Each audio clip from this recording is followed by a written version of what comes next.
Hello and welcome to the Sacred Money series. Today I have with me a very interesting business coach who has a rare level of insight, and his name is Jason Stein. Jason Stein has been a business coach for 13 years and he works with small business owners who really want to make a profit without killing themselves. He's very much focused on health as you're building your business. So let's see what we can dig up with Jason today. Welcome. Thank you. Thank you. I want to start, Jason, with a curly question, and that is, what is one of your major gripes about the business coaching industry that just doesn't sit well with you as a conscious business owner? Oh, I love it. I've always got a little nauseous at like the 6 figures, 6 months. Like, just there's a lot of hype. The hype factor in the coaching world is like at an all-time high. And yeah, that bothers me. I'll say it with a smile though. Yeah, that right. Yeah, say it with a smile. That's it. So why doesn't that work for you and your, the clients that you serve? Because it's just not true. It's business takes time, and to try to put it in a pressure cooker or in a microwave, like the results aren't really, I just haven't found that to be true. Yeah. And so why do you think that isn't true? And maybe it is true for not just conscious entrepreneurs, maybe it's true for everyone, and there's kind of, the rare few that are in the spotlight. But if business takes time, what is it about business that does take time that isn't about, overnight success? I'm wondering your question, why does business take time? Can you ask it a different way? Yeah. So why does business take time? Yeah. And why is it not an overnight success like all the hype we see out there? It's a great question. I think business can be an overnight success normally when you're dealing with widgets and there aren't really people involved. But really, building relationships takes time. Like, think about the people that are closest to you in your life, and chances are, even if you met and you knew there was chemistry and it grew from there, it takes time to deepen that level of business. And without the depth, lots of businesses go bankrupt. Lots of business owners just get exhausted and quit. And so the whole 6 figure, 6 months thing to me is either a lie or it's not something I'm really interested in. That's interesting. So why aren't you interested in it? Because there's no depth? Is that why? Yeah, because I think if you just focus on the profit itself, that you aren't building relationships. I've had clients that are $1 million earners and they've been divorced and unhappy and actually have health problems. I had one client that was $1 million earner that ended up with an autoimmune disease and really realized at the end of his life how important relationships were. And so I believe that you got to have 3 areas. You got to have profits because you do need to be sustainable. You have to have relationships because that's really what it is to be on the human path, is to know other human beings. And you have to have an impact so that you go to work and it's fulfilling. There's purpose there rather than showing up and wishing that, how much longer till I can leave. No, I love it. Profit, relationships, and impact. You're so on my page as well. It's so much about these 3 things for conscious entrepreneurs. So tell me about your journey in finding this magical formula of profit, relationships, and impact. What was the before and after there for you? Oh, man. Dark night of the soul. I mean, the initial was like Peter Pan, like everything's a fairy tale, and like only looking at the light and positive affirmations. And, yep. I think that there's something to be said for learning through the dark side. And I went through my own upheaval, really what I call a trifecta.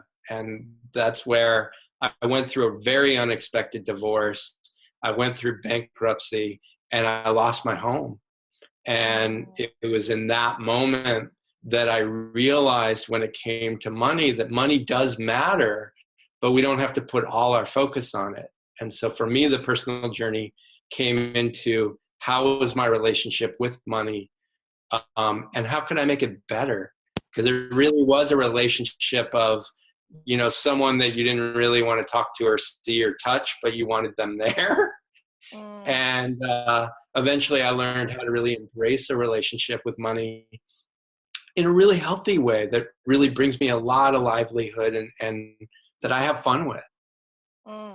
So tell me, what would you say to someone who is struggling to be motivated by money, who's not very materialistic and, maybe realizes the necessity of making money, but can't quite get it together in terms of being motivated by it?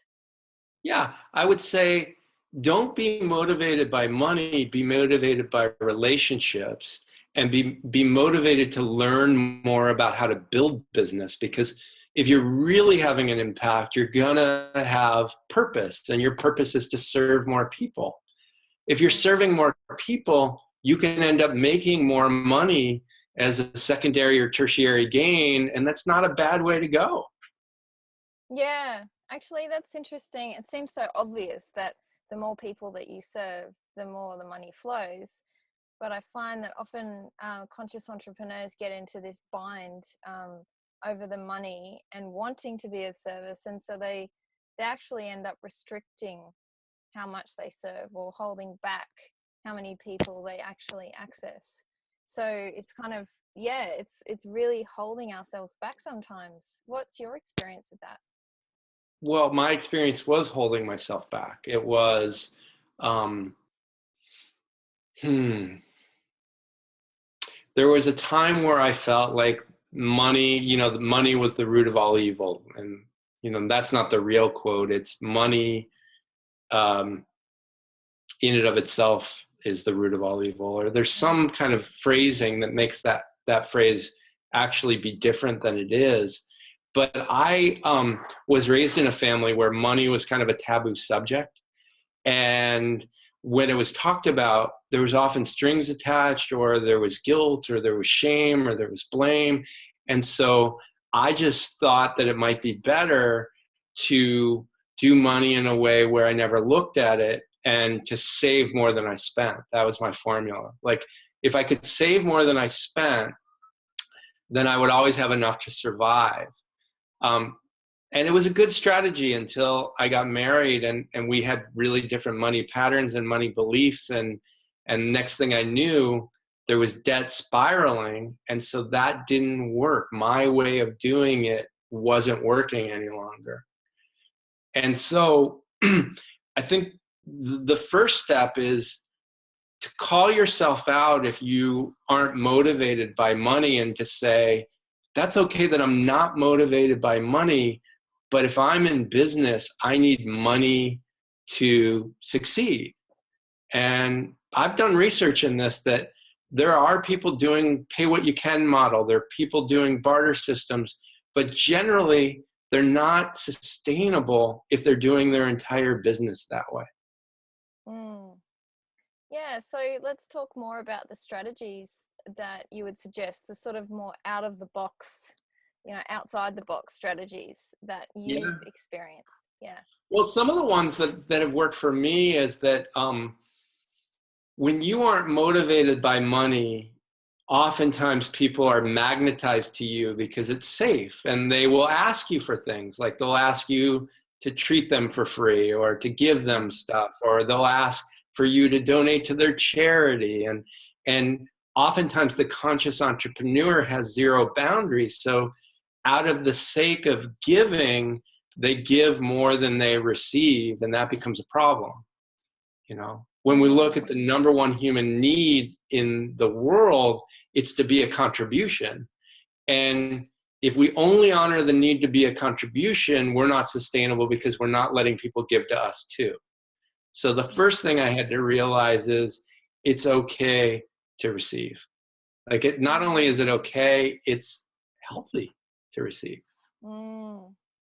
Where I first got into a stumbling block when I started exploring this was, well, it's okay to give, but I don't want to overgive, and it's okay to receive. How do I balance that? So I started with the giving part, where in my practice, I decided to work with one pro bono client and one trade client at all times. And so if someone came to me and they said, well, do you have a sliding scale? I can't afford you. I'd say, yeah, like I have 2 slots. I have a pro bono and a trade slot. They're currently full, but I can get you on there. And it's been almost like magic, where organically it usually comes up right as someone's finishing. And so it really has been a nice rhythm. Yeah, I like that. It's actually something I haven't heard of before as a business coach, to be offering those spots, and the rest is actually profit based. So that's really cool. And tell us more about your approach to opening to receive. So if people are out there who are very focused on giving, practically, how do you work with that? How do you shift it? You got to start from ground level. And that is, if you're not comfortable with a basic compliment, you're not comfortable with receiving. Yeah, right. That's great. I love it. And the way that I started to practice that was that I was pretty good at making requests, even from the onset of business, but I wasn't fully embracing the receiving quality of it. It was like, there's a real difference between asking somebody for something and really taking the gratitude of taking it in. There's almost a gradient of that, And so what I did is I started doing some mindfulness meditation about really being able to receive. And then when I would make requests of other people, when they would say yes to my offerings, I would really start to be able to have more fullness in my heart, rather than like, woo, or great, or, It was like, this is a time to really slow that down a little bit. And with my clients, I've often, most of my clients really don't like asking for help. Either they're DIYers, do it yourself, or they have been embarrassed about where they're at in business, and they want help, but they don't know how to ask for it. And so you can start really small if you really have trouble with receiving, and you can start with asking a close friend if they'd make you a meal.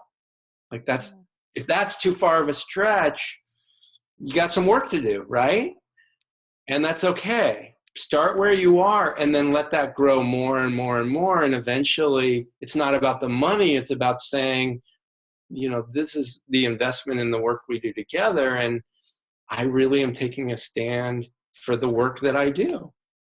Yeah, that's awesome. I love that it's about the little things, not to overlook the little things of receiving. And, if someone does cook a meal for us, actually taking a moment to go, wow, receive it. I'm worth it.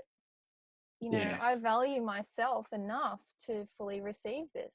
Yeah, that can be really challenging, can't it? Yeah.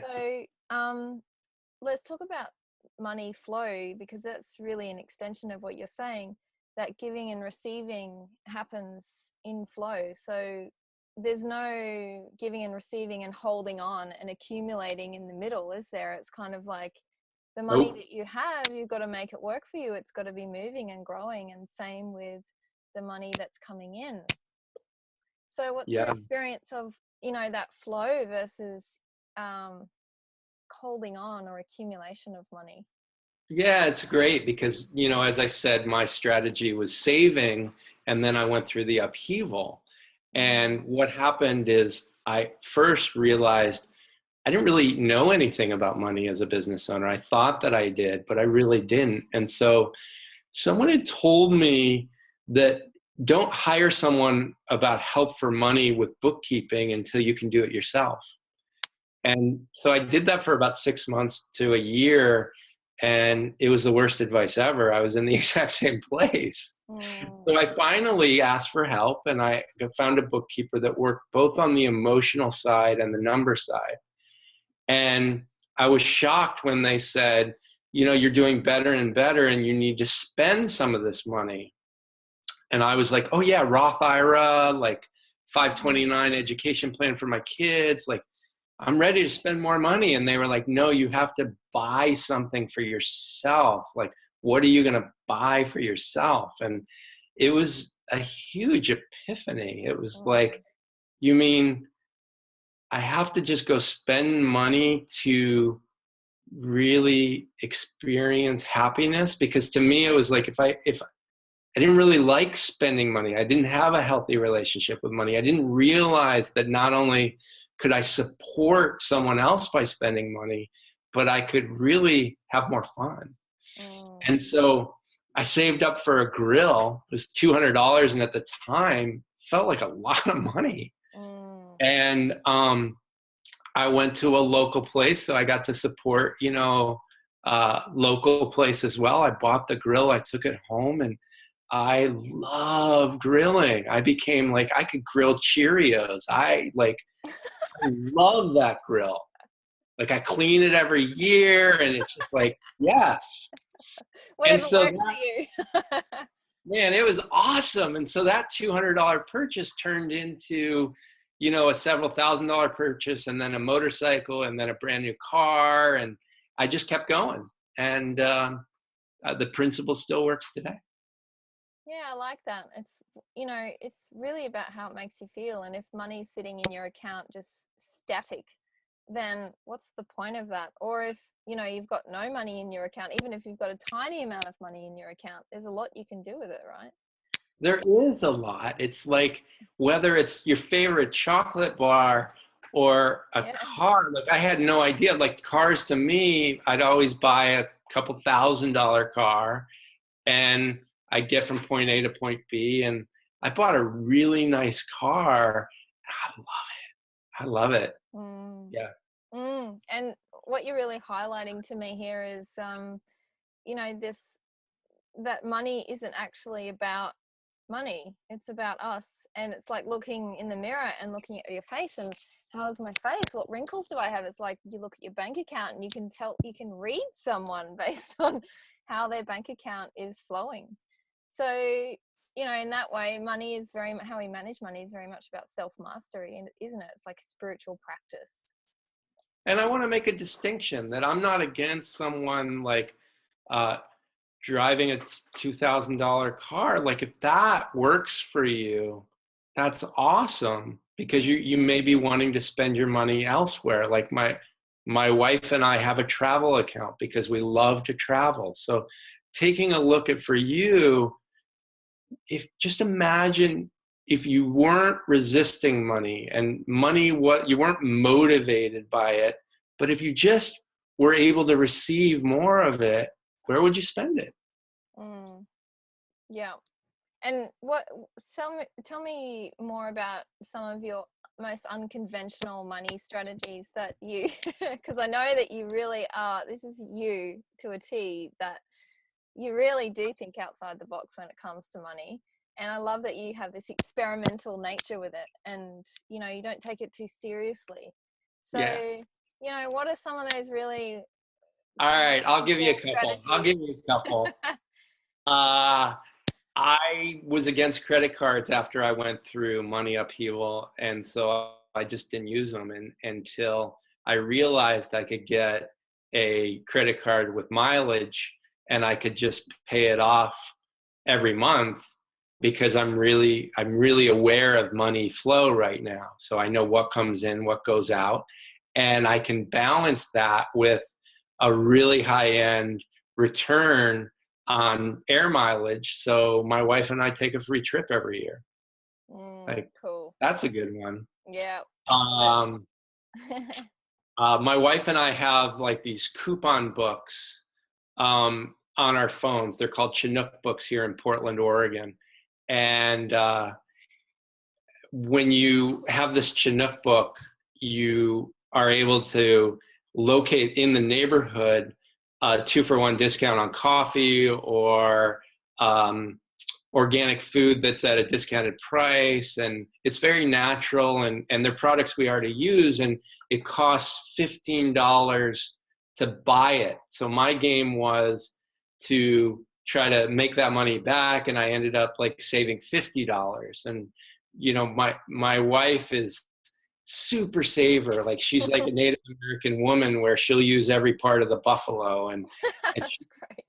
she spent $15 and she saved $1,200 last year because of this coupon. Like it tallies up on the app, like how much you're actually saving. So Cool. that's another tip. Any others that I can think of offhand? I think the big one is when we get into money crisis, most people in the conscious entrepreneur land are really good at spending less. And I think you have to start looking at, well, how do I make more? Maybe it's time to raise my prices, or maybe it's time to up my marketing so I can recruit some more of the perfect clients I love to work with. So it's kind of doing something that is a little bit counterintuitive. So when money's tight, it's instead of contracting, you expand. Is that what you mean? Ooh, yeah, it was tough in the beginning. It was like, you know,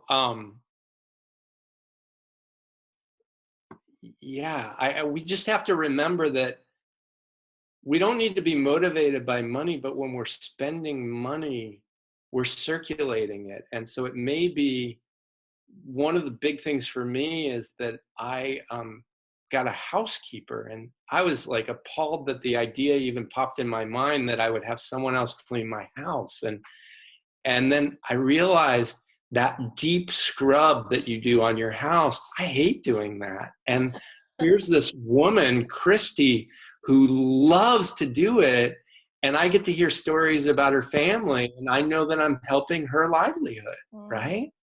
And so really taking a look at thinking outside the box of, well, I've had this story about money and really money and money and money, and all of a sudden breaking it open and saying to yourself, wow, I can completely do this differently.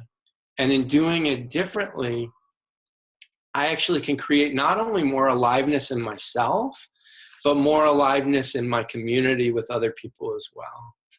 Yeah. You touched on a really salient point there, you know, the DIY people who feel like they have to do everything themselves. I see it all the time. I do it as well. You know, we get into this groove and this habit of, well, I have to, you know, this is the way I'm doing it. This is the way I'm building my business. But what if we opened all these doorways to other people coming in?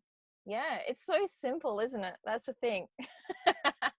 It's all the little things that add up, right?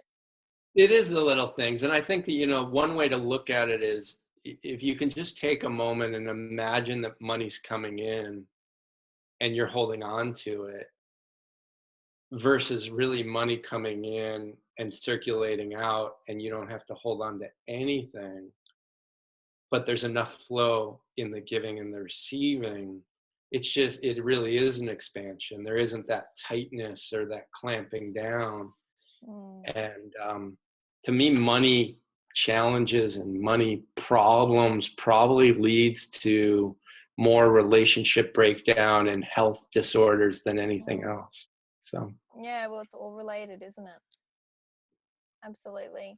Thank you so much, Jason. I love your fun approach to money. It's very refreshing, and I really encourage our audiences to listen to some of these strategies, put them into practice. They're not hard to do. Anyone can do them. I've done them. I've listened to Jason before, and he's had a huge impact on me and my money flow. So I really encourage you to, take what he has to share about this, because he's lived on both sides of the coin, come from bankruptcy and turned it around. So thank you, Jason, for your insights today. oh, thank you for having me.